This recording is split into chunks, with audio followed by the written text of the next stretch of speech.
Boker Tov, I'm Avi, and this is your Daily Tanya for Tuesday, the 10th of Elul, September the 6th. Thank you for joining us. In today's lesson, we continue with Iras HaKodesh, Epistle 12.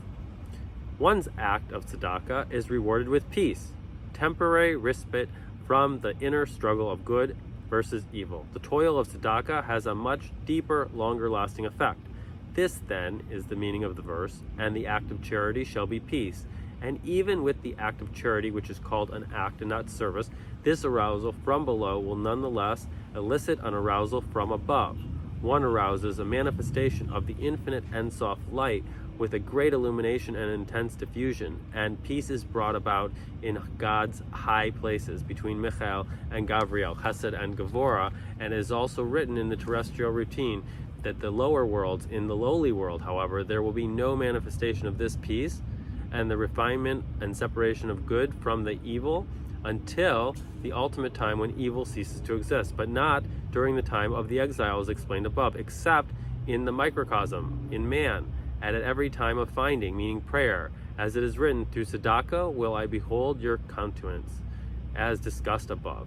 Even so, after prayer, it is possible that the evil will easily reawaken and become intermingled with the good as one walks about in the darkness of this world.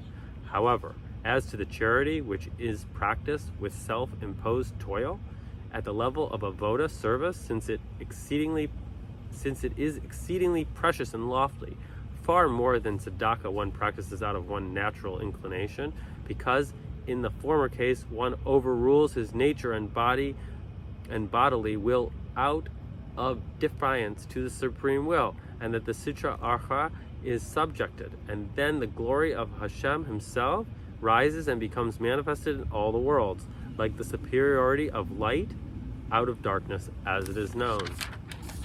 Wow. The excellence of light is most appreciated when darkness itself is transformed into light.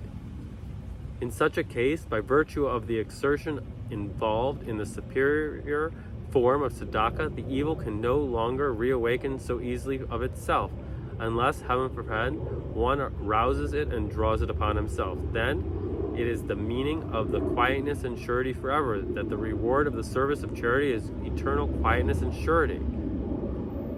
Quietness is related to the root of the word in the verb and the phrase that rests skoket on his dreads, meaning that the dreads are completely separated from the wine and sink all the way down, while the wine is wholly pure and clear.